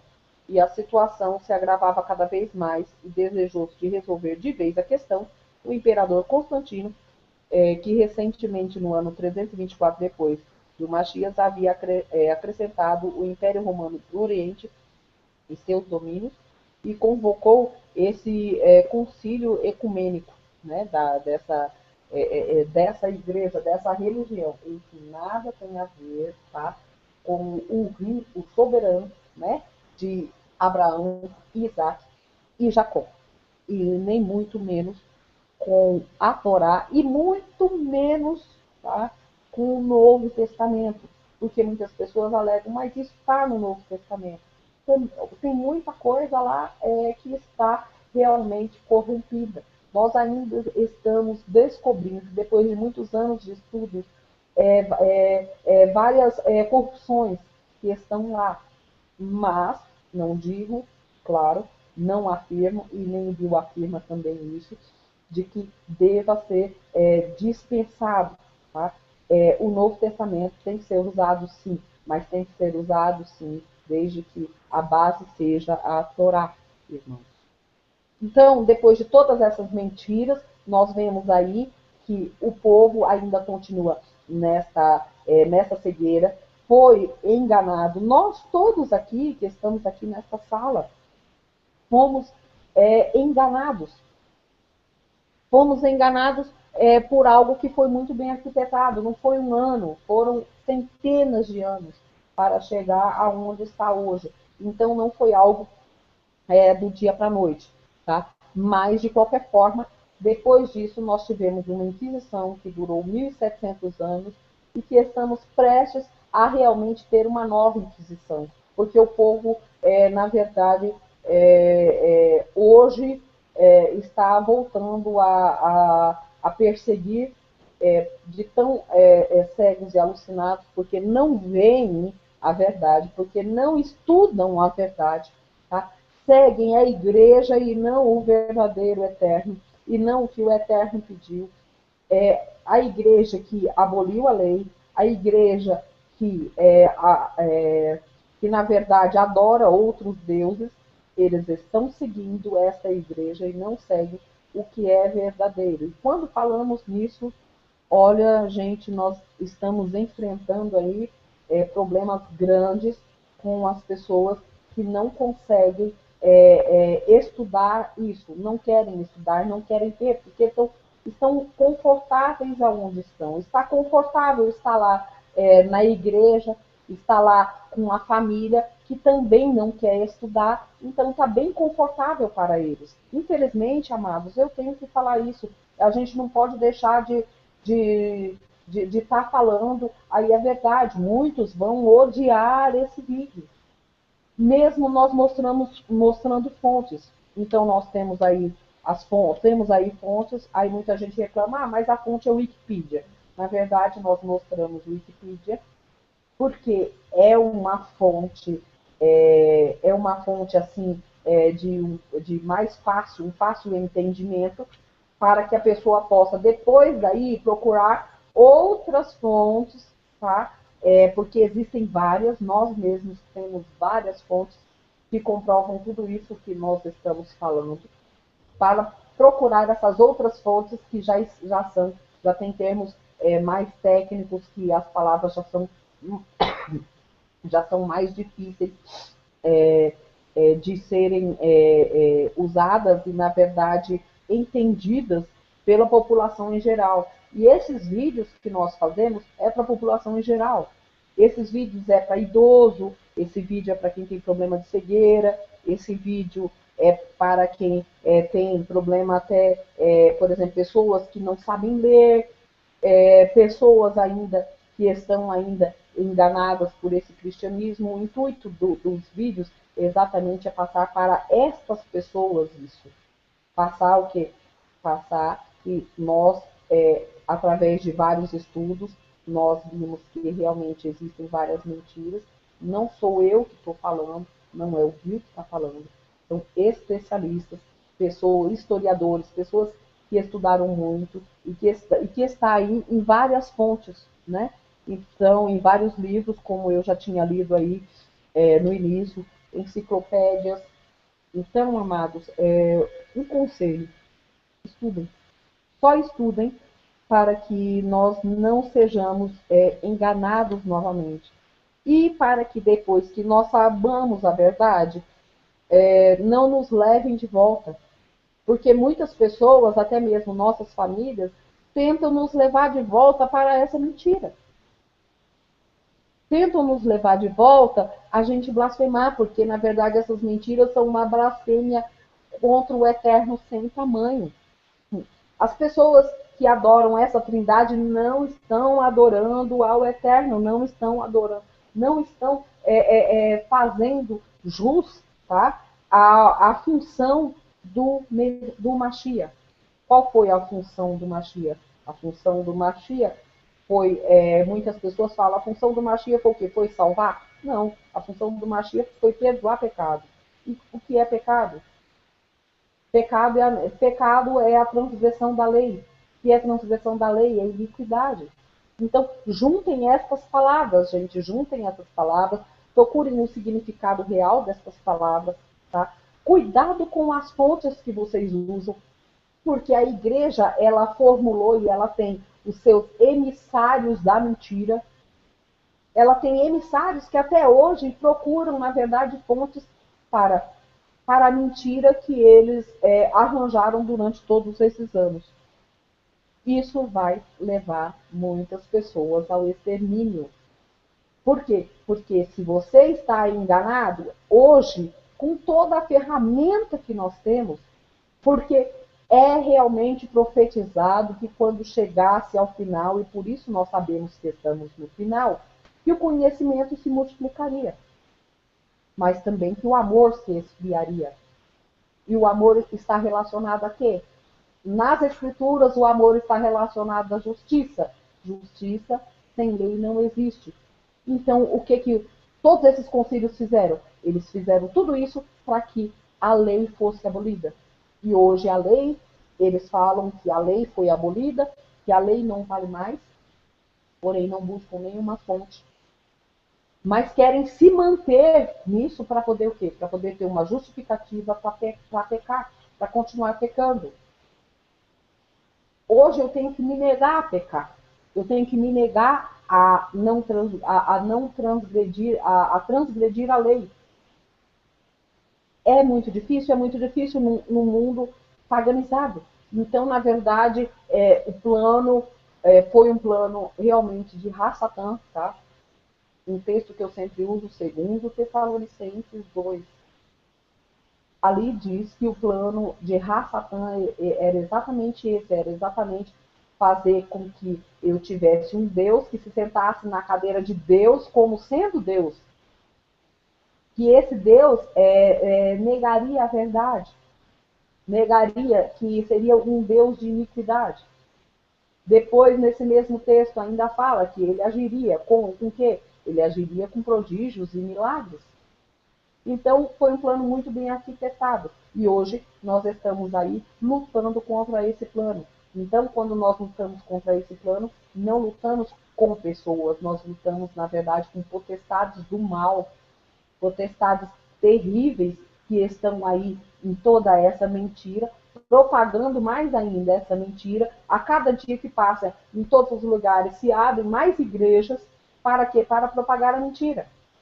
Muitas pessoas falam, não, mas aí as igrejas libertam as pessoas da prostituição, das drogas, porque se não fosse a igreja, eu estaria vivo.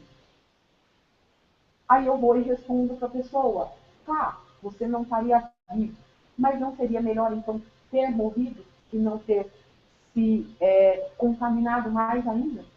Porque essa contaminação vai te levar ao extermínio. Ao extermínio que Apocalipse diz que é a segunda morte, que é pior do que a primeira. Então eu salvo de uma primeira morte e condeno a uma segunda. Irmãos, vamos abrir os olhos aí. Me desculpe desculpem o desabafo, mas agradeço aí ao Bill e aos irmãos que estão aí nos ouvindo, mas nós precisamos aí desabafar e falar a respeito de tudo isso. Agradeço a todo mundo aí, louvado seja o Eterno por eu estar aqui hoje podendo falar que realmente a minha caminhada foi uma caminhada muito longa.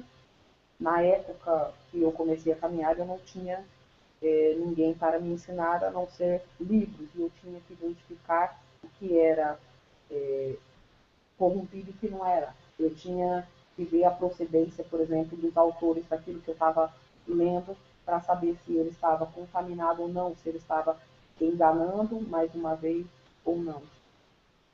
E o Bill também foi a mesma coisa, nós que já estamos aí há mais tempo. E hoje, irmãos, está tudo aí, né, para vocês verem, ao toque de um dedo.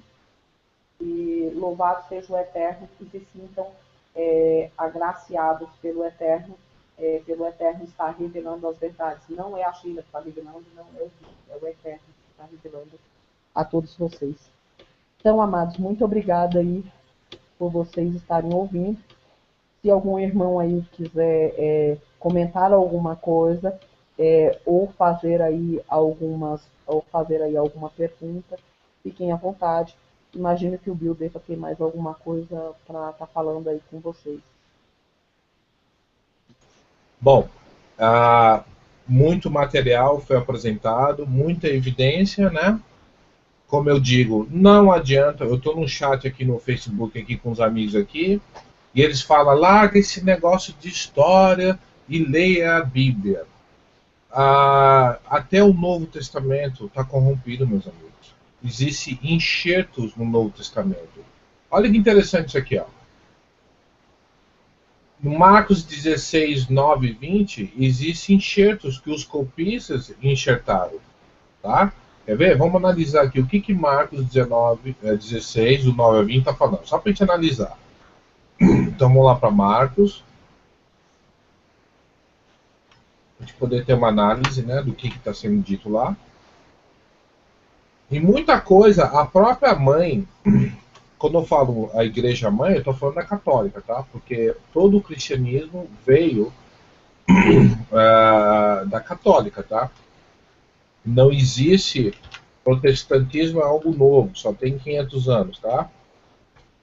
Querendo ou não, o protestantismo cumpre exatamente com a visão da mãe, né? Tá, abandonaram lá os ídolos, né? Mas a teologia é a mesma, né? A teologia continua sendo a mesma, né? Ensina a mesma coisa, né? Morada no céu, inferno, Jesus é Deus e tal, aquela coisa toda, né? Então, olha só, do 9 ao 20, né? Ó, quando Jesus ressuscitou na madrugada, no primeiro dia da semana, apareceu primeiramente Maria Madalena, de quem havia expulsado 7 demônios. Ela foi e contou aos que com ele tinham estado. Ele estava lamentando, e quando ouviram que Yeshua estava vivo e fora visto por ela, não creram. Depois Yeshua apareceu de outra forma, e 2 deles estavam a caminho do campo. Eles voltaram e relataram isso aos outros, mas também eles não creram. Mais tarde Yeshua apareceu aos 11. Quando eles comiam, censurou-lhes a incredulidade e dureza de coração, porque não acreditava nos que o tinha visto depois de ressurreto. Disse-lhe, vão pelo mundo todo e pregam o evangelho a todas as pessoas. Aí começa o enxerto. Quem crer e for batizado será salvo, mas quem não crer será condenado. Esses sinais acompanharão os que creem em meu nome, expulsarão demônios, falarão novas línguas, pegarão em serpentes. Aqui tem uma facção do cristianismo aqui na América que eles gostam de pegar, fica manipulando as serpentes, né? Que são cascavéis mortíferas, né? E de vez em quando algum pastor morre, né? Pegarão em serpentes, se beberem algum veneno mortal, não lhes farão mal algum. Imporão as mãos sobre os doentes e eles ficarão curados. Depois de ter falado, o Senhor Jesus foi levado aos céus e assentou-se à direita de Deus. Então os discípulos saíram pregaram por toda parte, o Senhor cooperava com eles, confirmando a palavra com sinais que ele acompanhava. Olha essa aqui, de Mateus 28, 19, né? Papa confessa no seu livro que o texto de Mateus 28, 19 veio da cidade de Roma e foi inventado pela igreja. E o cristianismo usa Mateus 28, 19 para provar a Trindade. Vamos ver o que Mateus 18, 19 está falando. Mateus 18. Vamos lá ver.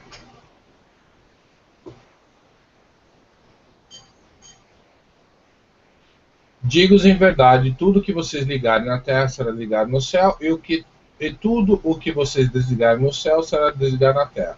Também lhes digo, se dois de vocês concordarem na terra, sobre o qual pedirem isso, lhes será feito por meu Pai que está no céu. Por onde se reunirem dois ou mais... não, perdão, estou no Mateus 18, perdão, é 19. Mateus 19. Aqui.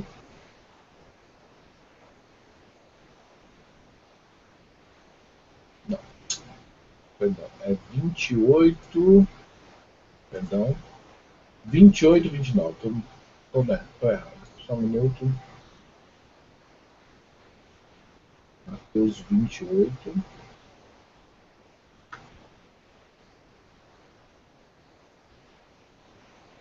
Aqui, ó. Olha lá. Uma das ferramentas para o cristão provar a Trindade. Aqui, ó. Portanto, vão e façam discípulos de todas as nações, batizando-os em nome do Pai, e do Filho e do Espírito Santo. Tem um comentário aqui, vamos ver o que está falando aqui, ó. Tá vendo? Quando você vê essa letrinha aqui embaixo, vamos ver o que está falando aqui, ó. Aí ele está mandando você olhar em Atos 8, eu não vou fazer isso. Mas segundo o próprio, que é uma autoridade eclesiástica da igreja, está falando que isso aqui foi adicionado. Por quê? Porque eles precisam dar força para a Trindade. Porque a Trindade agrada os pagãos. E se a Trindade agrada os pagãos, isso significa o quê? Igreja cheia. Pagantes de dízimo. Aí começa com o terror do dízimo, começa com isso. E quem der o dinheiro vai para o céu e assim por diante. Entendeu? Não era esse o assunto, mas fica essa reflexão. Agora, para encerrar, tá? Qual é o verdadeiro propósito da Trindade? O propósito da Trindade não é manter o índio fora do reino, não é manter o brasileiro fora do reino, não é manter o japonês fora do reino. A Trindade só presta para uma coisa: manter o judeu, em especial, o povo de Israel, que só crê em um, longe do Mashiach. Então, se eu levanto uma parede trinitariana e coloco entre o Mashiach e o povo do Eterno, os pagãos aceitam, porque não conhecem a Escritura. Agora, quem já conhece os profetas, quem conhece a Torá, rejeita o cristianismo, e a base principal é por causa da Trindade. Então, olha como o inimigo é esperto, olha como o inimigo é muito sábio, não é bobo, criou essa doutrina com esse propósito, entendeu? Só serve para isso, manter Israel, que aprendeu o Shema, longe do que é o Mashiach, longe da verdade do Mashiach. Então, entenderam? Alguém tem alguma dúvida? Alguém quer acrescentar alguma coisa? Se alguém que está vendo os estudos aí quiser conversar com nós e quiser também vir e fazer um estudo gravado e provar a Trindade, também estamos abertos, tá? Seja pastor, seja muçulmano, rabino, seja lá quem for, não importa, tá? Se você crê na Trindade e você gostaria de provar a Trindade para nós estamos abertos também, tá? Então, eu acho que já está de bom tamanho, né, a apresentação, e que o Eterno nos abençoe, tenha misericórdia de nós, e que esse estudo possa realmente trazer as pessoas ao entendimento. E não estou falando de conversão ao judaísmo, tá? Só para ficar bem claro, estamos falando de conversão ao Eterno, tá? Que o Eterno nos abençoe, nos guarde. E teve uma irmã aqui que perguntou aqui sobre, foi a Cíntia, que perguntou sobre a data da morte do Mashiach, né? Porque no cristianismo se ensina que foi numa sexta-feira. Nem isso é verdade também, tá? Nem isso é verdade. E nós podemos eventualmente, talvez semana que vem, fazer um estudo baseado nisso, né? E entender isso, né? Que até por trás dessa mentira tem um plano também, né? Que é uma adoração ao deus Dagon e os deuses da fertilidade do mundo antigo. Que o Eterno nos abençoe e nos guarde. Shalom.